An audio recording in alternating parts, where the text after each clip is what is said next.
Welcome back to the Bluegrass Breakdown Radio Show. We've had a good little start to tonight, talking a little bit of the Joe Paterno situation in Penn State. Everybody knows that we don't need to get into that again. But we got somebody online, somebody special tonight, a senior Olympic gold medalist and a great radio personality, Ron Chilton. Ron, how you doing tonight? I'm doing great. How are you? Now, which one is this, Tyler or Kelly? This is Tyler right now. Kelly's kind of got scared. He gets scared with talking to live people. Oh, come on. I don't believe that for a minute. Yeah, I'm doing fine, Tyler. I'm glad to be on. Thank you very much for inviting me. And you said he was a gold medalist in the Senior Olympics, but you didn't actually allude to exactly what he has done in that realm. Rom, do you mind sharing what your least recent feat was in the Senior Olympics? Oh, not at all. Not at all. My wife claims that I brag about it every chance I get. I started about 15 years ago. I'll quickly just give you a little background. 15 years ago, and I decided that I was not going to sit around on the front porch and rust out or collect stamps or watercolors. I was going to enter track and field. So I finally settled on 15 events: 100, 200, 400, 800, 1500 meters, shot put, discus, javelin, high jump, long jump, triple jump, and 1500-meter race walk. Wow. I entered all of these events in the most recent Kentucky State Olympic Games in Murray, and in the afternoon I took home 12 gold medals. Gold in every single one of them. And that was within a 6-hour period from 8 a.m. to 2 p.m. Wow. So I feel really good about that. That is amazing. Of course, you have to remember that they are, the competition are held in age groups. So I would be in the 75 to 79 age group, since I have just turned 76 years young. Wow. Now, I'm looking at your Facebook, Ron, and I would guess that you might be 50. I think you might be scamming the Senior Olympics. You know, that's one of the great things about keeping in shape. You know, not only do you ward off of the chronic diseases that we all are prone to in my age category, but you have better balance. I think that certainly you look better, you feel better, and you just have an excellent lifestyle. And so I look forward each year to entering local, regional, state games, and even national events. So your plan is to do it again this year, right? You're going to Bluegrass? Yeah, I certainly will. I'll be out there.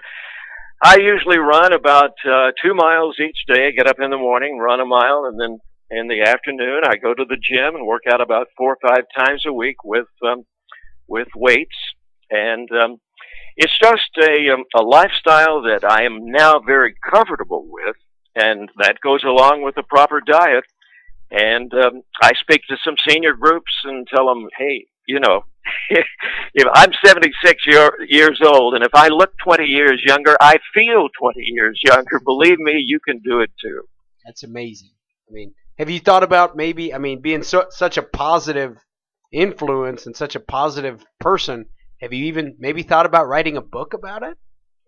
Yes, I have indeed, because as you know, the motivational speaker circuit can be quite lucrative. And even though I'm working part-time at Sullivan College of Technology and Design, I wouldn't mind going full-time on the motivational speaker circuit. And usually you have to have a book or something out there, you know, to attract people. So that's not out of the question. There is a movie out about me. It's a DVD that was produced last year by a film company in California. But I might write that book. What would that movie be called, Ron? It would be called Shattering the Myth of Aging. Wow. It was filmed and edited a year and a half ago. So it says, you know, how can a 74-year-old man from Louisville compete in 12 events in one day, 6 hours, and get gold in all 12? Yeah, I just searched it. If anybody would like to see a little trailer or maybe some other video, it's on YouTube. Your trailer's on there. It's a couple minutes long. It looks pretty cool here. Nice little film they have. Yeah. Nice little trailer there, absolutely. Now, I guess we'll go ahead and move on to some things around here. Kentucky today, obviously, they had their. You are a big Kentucky fan, right, Ron? There's no doubt about it. My father started me listening to UK basketball 65 years ago. Wow. Now, if you guys can believe that, right? When I say 65 years, I find it even hard to believe. But we started listening to UK basketball in 1946, when the Fabulous Five was being assembled. These names won't mean much to you, but Ralph Beard, Alex Groza, Wawa Jones, Kenny Rollins, Cliff Barker, winning titles in 1948 and 49. And I just got caught up in it, and I thought, well, heck, we must win it every year. But I found out later on that wasn't the case at all. It's extremely difficult to win a national title. Yeah, I totally agree. Kentucky does have 7 of them, that's second all time. It's good to be a Kentucky fan, as long as you have been one as well. Definitely.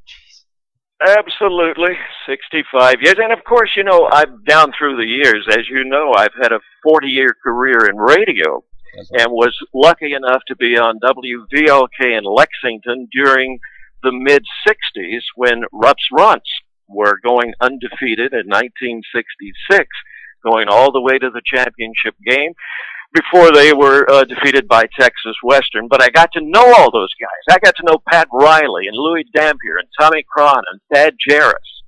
And I was living a dream, as you can imagine. Oh, yeah. I even got to... Go ahead. I got to assist Claude Sullivan, who was announcing UK games. A lot of people don't know. They think Kaywood Ledford was the only announcer, but Claude Sullivan was every bit as good, and some people think even better. Now, during, those times, you said that was a big time when you were on the radio. Who was your favorite Kentucky Wildcat? Everybody's got their favorite now. You got DeMarcus Cousins, maybe a Tayshaun Prince, a John Wall. Sure. Who was your favorite back in those times? Adolph Rupp used to be asked that question. By the way, I interviewed Adolph Rupp many times, and I've still got those tapes, by the way. I'm holding on to them. But, and he would never say his favorite player. And I can understand that, being the great coach he was, didn't want to make any of his other players feel, somewhat less than the favorite one. But my favorite would have to be, if I had to pick one, would be Cotton Nash. Charles Cotton Nash. He had it all. He was 6'5". He played all 5 positions. He could rebound. He could drive the lane. He could dribble. He could shoot. He was fabulous. Not only that, but he was on the cover of Sports Illustrated and looked like one of these rock stars. He looked the part, but he was every bit a great athlete. He played professional baseball, professional basketball. Charles Cotton Nash would be my favorite. That's awesome. I've always heard did some research on the older guys, and I always saw he was a big baseball, and he may have even been better at baseball than he was at basketball. Exactly. That's what many people have said. I didn't follow his baseball career nearly as much as his basketball career, but he was quite an athlete. But, it's really hard to pick one because there have been so many, many great basketball players at UK. And if you're a fan, just like if you're a fan of U of L, you've got your own favorites. Certainly. One of the things we were going to talk to you about is we're in the preliminary stages of organizing a race between yourself and JR Kiser. How do you feel about that? Oh, I'm excited. I'm pumped up. I'm ready to go. When this was first proposed, I said, sure, let's go. And so I think it was a little before the games, and my trainer was afraid I might pull an Achilles tendon trying in a race like that, in a match race. So he suggested we put it off until the spring, but I would be all for it. What we could build up some very, very interesting sidelights and build up to a crescendo of when a 76-year-old Olympic gold medalist meets a somewhat overweight, out of shape young man of 28. Exactly. You're giving JR the benefit of the doubt, Ron. You're too nice of a guy. Yeah, the word largely overweight. I would love to meet Mr. Kiser, and we could. I'm sure, as it goes on and we build up to the race, I will. I'm looking forward to it. He's a great guy. He really is. You will enjoy meeting him, and just the whole idea really is interesting. I would think that you would win because you're in much, But I don't know. I mean. That's right. You don't really know, because what you got to remember, and I've spoken to some physiologists about this, and even though there would be a 50-year difference, a half century between the two of us, the young man might still win because of his musculature, if you will. Sure. My muscles are atrophying while his are still strong and supple. Yeah, he's got a few double bacon cheeseburgers sitting down in his calves, so he'll be able to push that extra weight out of there. Well, if we have a first prize, of maybe, let's say, $100 or so, maybe the consolation prize would be a Big Mac cheeseburger or a double. That might be the prize for him if he beats you. Then I'll have to make sure that I win the race. But it really would be interesting, because as I've just told you, that all of my competitors are within a 5-year age range of 75 to 79, and I know about what their times are in my time, so I'm wondering what Mr. Kiser's time might be. Now that does kind of bring up a little quick question of the times and your competitors versus yourself. Are you blowing these people out of the water, or is it a boom boom finish? No, it really is a full bloom finish. I mean, they're breathing on my shoulders. For instance, in the last 100 meters, you know how far that is, a football field, a little more. I ran it in 16.7, and the guy came in second ran it in 17.2. The guy that came in third, got the bronze, ran it in 18.5. So you're talking about a difference of 1 second from first to second, another second to third. Yeah, it's basically just a body length at most. So it's a good competition at least. Absolutely, and that's what it's all about. Good competition. Now, when is the Bluegrass games? Maybe anybody listening could get out and cheer you on. Yeah, my next event will be, and of course I train year round, but the next event will probably be the regional games here in Louisville. They're held at the U of L track, and that comes up the latter part of April and the first part of May. So I'll have all spring to train for that. The Bluegrass games usually are held in July. Then the state games are held in September, and every 2 years the national games are held in a different city. They were held in Houston last year, and then the year after next, they'll be held in Cleveland. I'm trying to look for a date that we could shoot for in 2012, tentatively, that would not upset your trainer. That wouldn't overlap too bad. Right. Any ideas? I would say just as soon as it gets warm enough to make it, comfortable for everybody to come out and watch the race, which would be March or April. Sure. March or April sounds great. We'll Yeah. We'll work on that. Ron, we do know that you're a big Kentucky basketball fan. I almost said Louisville somehow. Obviously, Kentucky's got a great program going into this year. Another great freshman class and some very talented returning players. We would like to know what your pick is as far as what their record will be this season and how the season will finish for them. Okay, I anticipate another national championship. I got to say that as a UK fan, of course, but I don't always say that every year, although most fans perhaps think that they're going to win another championship. I think they'll lose about 4 games, but I think they'll be right there at the end. I think they'll go to the Final Four, and I think they'll win it all, simply because I believe that finally, with all 3 straight number 1 recruiting classes, and with Pointer's signing today, and we've got Cawley and Goodwin, and if he gets, of course, the big prize, we'll have a number 1 recruiting class again. But with the returning players that he has, in Jones and Lamb, and of course with the Anthony Davis and Michael Kidd-Gilchrist, Marcus Teague, and Kyle Wiltshire, and what I have seen so far in their exhibition games, which doesn't mean a lot, but I think that he's got it all. And so I'm really, really predicting an 8th championship. Could I have done any less? No, I think that is exactly what myself and every other Big Blue fan wanted to hear from you, Ron. So everybody definitely is in love with that choice. And I will agree with you, not because I'm a diehard Kentucky fan, but because of the exact same points that you said. He's got it all finally, and it's a fine-tuned machine ready to go.